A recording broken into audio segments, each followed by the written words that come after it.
اپنی نظر اور شرمگاہ کی حفاظت کریں۔ اس دور کا سب سے بڑا فتنہ یہ ہے کہ نگاہیں پاک نہیں رہی، نگاہیں غلیظ اور گندی ہو گئی، شرمگاہوں میں وہ تقدس نہیں رہا۔ حضور علیہ السلام نے ارشاد فرمایا، من زنا زنیا بہی ولو بہی تانے دارے ہیں۔ جس شخص نے زنا کیا یہ عمل اس کے گھر بھی لوٹے گا، اگرچہ اونچی اونچی دیواریں کیوں نہیں کر دیتے۔ یہ مکافات عمل ہے۔ گندم از گندم بروئے جو سے جو از مکافات عمل غافل مشو۔ گندم بو گے تو گندم کاٹو گے، جو بو گے تو جو کاٹو گے۔ نظر کو تقدس دو، نظر کو پاکیزگی دو۔ حضرت لقمان حکیم کہتے ہیں کہ میں کئی نبیوں سے ملا ہوں، کئی نبیوں سے ملاقات کی ہے، اور میں ان سے دو چار باتیں جمع کی ہیں، اور ان ساری باتوں کو میں نے جمع کر کے 100 باتیں جمع کی ہیں، اور ان کا پھر میں نے خلاصہ تیار کیا ہے۔ ان میں 8 باتیں الگ کی ہیں۔ ان 8 باتوں میں ایک بات یہ ہے، جب کسی کے گھر جاؤ تو نظر کو حفاظت میں رکھو۔ جس شخص کے مہمان بنو، جس کے گھر جاؤ، تمہاری نظر نہ بھٹکنے پائے۔ نظر اگر غیر محرم کو شہوت سے دیکھتی ہے، حدیث میں آتا ہے کل قیامت کے دن جہنم کی آگ سے بھر دی جائے گی، وہ سخت رسوا ہوگا۔ آج میڈیا کی آوارگی اور انٹرنیٹ پہ جو کچھ ہو رہا ہے، ٹیلی ویژن اور سینما جو بدتمیزی پھیلا رہے ہیں، اور موبائل پیکج جس طرح بے حیائی کو فروغ ہو رہا ہے، ہم اس کے خلاف پوری قوت کے ساتھ بند باندھیں۔ اپنی اولادوں کے ہاتھوں سے ناول چھین لو، ان کے ہاتھوں سے جو ہے وہ فلمیں چھین لو، ان کی خلوتوں پہ نظر رکھو اور ان کی حفاظت کرو۔ جس شخص کی نظر پاک نہیں ہے اس کے من میں طہارت نہیں آ سکتی ہے، دل پاک نہیں ہے اس کو جو ہے وہ باطن کا نور نصیب نہیں ہو سکتا۔ وائے قوم کشتائے تدبیر غیر، کارے او تخریب خود تعمیر غیر۔ از حیا بیگانہ پیرانے کہن، نوجوانہ چوں زنا مشغول تن۔ کتنی حکمت والی بات کہی اقبال نے۔ وہ اپنے دور کا دکھڑا سناتا ہے، جس دور سے ہم گزر رہے ہیں اب تو عجیب حال ہو گئے۔ اقبال کہتا ہے یہ جو میرا دور ہے، جوان تو جوان رہے، بوڑھوں کی نظروں میں حیا نہیں رہا۔ از حیا بیگانہ پیرانے کہن، بوڑھے لوگوں کی آنکھوں میں بھی اقبال کہتا ہے حیا نہیں رہا۔ نوجوانہ چوں زنا مشغول تن، اور نوجوان عورتوں کی طرح اپنے تن کے ساتھ لگے ہوئے ہیں، اپنے تن کو سنوارنے میں ہر وقت کنگھی پٹی میں لگے ہوئے ہیں۔ یہ مردوں کا کام نہیں ہوتا، یہ دلیروں اور بہادروں کا کام نہیں ہوتا، یہ عورتوں کے وظیفے ہیں۔ در دل شاں آرزوہا بے ثبات، مردہ زائن از بطون امہات۔ ان کے دلوں میں آرزویں کوئی اور ہی ہیں، اور ماؤں کے پیٹوں سے مردہ جنم لے رہے ہیں۔ دخترانے او بزلف خود اسیر، شوخ چشموں خود نماؤ خود دگیر۔ اور قوم کی بیٹیاں اپنی زلف کی خود قیدی ہو چکی ہیں، اور ہر وقت جو ہے وہ اپنے آپ کو آئینے میں دیکھتی رہتی ہیں۔ ساختہ پرداختہ دل باختہ، ابروان مثل دو تیغ آختہ۔ وہ جو گھر کی رونق تھی، جو آبرو اور حیا کا دوسرا نام تھا، آج وہ دل پھینک قسم کی ہو گئی ہے۔ آہ قوم میں دل سے حق پرداختہ، مرد و مرگ خیش را نہ شناختہ۔ اقبال کہتا ہے ہائے قوم کہ جو مر گئی اور اسے ابھی تک پتہ ہی نہیں چلا کہ میں مر چکی ہوں اور جینے کا سامان نہیں کرتی۔ حضور نے فرمایا ہر دین کی کوئی پہچان ہوتی ہے، میرے دین کی پہچان حیا ہے۔ اگر حیا نہیں ہے تو دین ہی نہیں ہے۔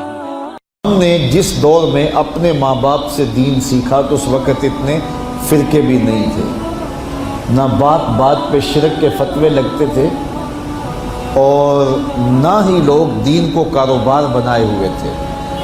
اس وقت کوئی کھڑا ہو کے نعت بھی پڑھتا تھا تو اس کی آنکھیں بند ہوتی تھیں اور تصور مدینے کی گلیوں کا طواف کر رہا ہوتا تھا۔ اور اگر کوئی پیر طریقت تھا تو اس کا مقصد مخلوق کو اللہ تک پہنچانا تھا، لوگوں کا دل اپنی جانب موڑ کے مائل کر کے اپنی جیب گرم کرنا مقصد نہیں تھا۔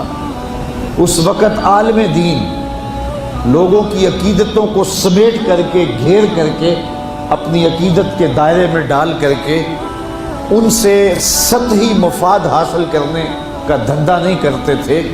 اس وقت عالم دین بندے کو گناہ سے نکال کر کے اللہ کی دہلیز پہ سجدہ ریز کرنے کا کام کرتے تھے۔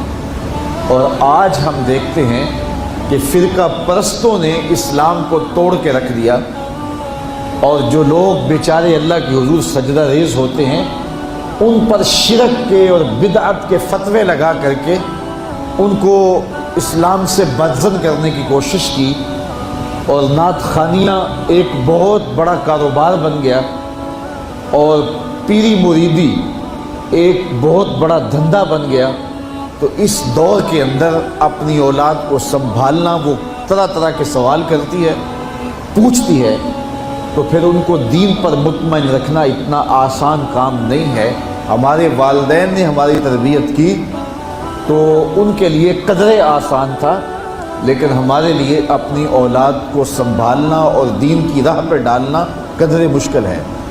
لیکن ہمارے والدین نے جو آسان کام کیا تھا اس کے لیے بھی بڑی محنت کی تھی، اور ہم اپنی اولاد کے لیے کیا اتنی محنت کر رہے ہیں جتنی محنت ہمارے والدین نے ہمارے اوپر کی تھی۔ تو اگر ہم نہیں کر رہے تو پھر ہماری اگلی اولادیں یا ان کی اگلی نسلیں پھر کن ہاتھوں میں ہوں گی؟ تو اس لیے ہمیں خاص طور پہ سوچنا چاہیے۔ میں نے قرآن مجید کی جو آیت کریمہ پڑھی ہے اس میں ارشاد فرمایا، اپنے آپ کو اور اپنی اولاد کو دوزخ کی آگ سے بچا لو جس کا ایندھن انسان اور پتھر ہے۔ تو مجھے اور آپ کو اپنی اولاد کی حفاظت کرنی چاہیے۔ بعض اوقات ہم وطن چھوڑ کے یہاں آتے ہیں اس لیے کہ ہماری اولادوں کا مستقبل ٹھیک ہو جائے۔ ہم خود پردیس کاٹ لیتے ہیں، تنہائیاں کاٹ لیتے ہیں، اذیتوں سے گزر جاتے ہیں، لیکن اولاد راہ مستقیم سے بھٹک جاتی ہے۔ تو ہم نے ان کی دنیا کی زندگی کی تو سنوار دی، لیکن جو حقیقی ابدی اور سرمدی زندگی ہے جو کبھی ختم ہونے والی نہیں ہے تو وہ برباد ہوگی۔ تو ہم نے اپنی اولاد کا بھلا نہیں کیا ہے، اپنی اولاد کا نقصان کیا۔ تو ہمیں چاہیے کہ ہم اپنی اولادوں کی حفاظت کریں، اور اولادوں کی حفاظت کیا ہے؟ ان کے اخلاق اچھے ہوں، ان کا کردار خوبصورت ہو، ان کے دین کی حفاظت ہو، اور وہ ایک صالح، سچے اور کھرے مسلمان کے صورت اپنی زندگی گزارنے کی مشق کریں، اور اس کا عملی نتیجہ ہماری آنکھوں کے سامنے ہو۔ میرے حضور نے ارشاد فرمایا کہ اپنی اولادوں کو 3 چیزیں سکھاؤ۔ پہلی چیز حب نبیکم، اپنی اولاد کو نبی کریم علیہ السلام کا پیار سکھاؤ۔ دوسری چیز وحب اہل بیتہ، اور حضور کے اہل بیت کا پیار سکھاؤ۔ اور تیسری چیز وتلاوت القرآن، انہیں قرآن مجید کی تلاوت کرنا سکھاؤ۔ یہ 3 چیزیں آپ اگر بچپن سے ہی اپنی اولاد کے اندر داخل کر چکے تو پھر آپ کامیاب ہوئے۔ یہ بات ذہن میں رکھیے کہ ہم اس وقت متوجہ ہوتے ہیں اولاد کی تربیت کے لیے جب وہ ہمارے ہاتھ سے نکل چکی ہوتی ہے۔ ہمارے گھروں میں ہماری صبح کا آغاز قرآن مجید کی تلاوت سے ہو تو پھر خیر و برکت کے قافلے ہمارے گھروں میں اتریں گے۔ قرآن ہماری زندگی کو بدلنے والی کتاب ہے۔ جب ہمارا ربط اس کتاب سے ہو جائے گا، پختہ تعلق اس کتاب سے قائم ہو جائے گا، تو پھر زمانے کی تیز آندھیاں بھی ہمارے پائے استقلال میں لغزش نہیں لا سکتی ہیں، نہ ہمارے عقائد میں خرابی آ سکتی ہے، نہ ہمارے عمل میں کمزوری آ سکتی ہے۔ اس لیے ہمیں معمول کے طور پہ قرآن مجید کو اپنی زندگیوں میں شامل کرنا چاہیے اور اپنی اولاد کو اس کا خوگر بنانا چاہیے۔ ایک زمانہ تھا کہ ہر گھر میں صبح کو قرآن کھلتا تھا، اور آج وہ دور ہم سے چھوٹتا چلا جا رہا ہے۔ صبح کے وقت موبائل تو کھلتے ہیں لیکن قرآن نہیں کھلتا، جس کا نتیجہ کیا؟ آج بے برکتیوں کے ڈیرے ہیں۔ کثرت مال کے باوجود بھی ہم بے برکتی کی بات کرتے ہیں، اس لیے کہ ہمارے گھروں میں قرآن مجید کا چراغاں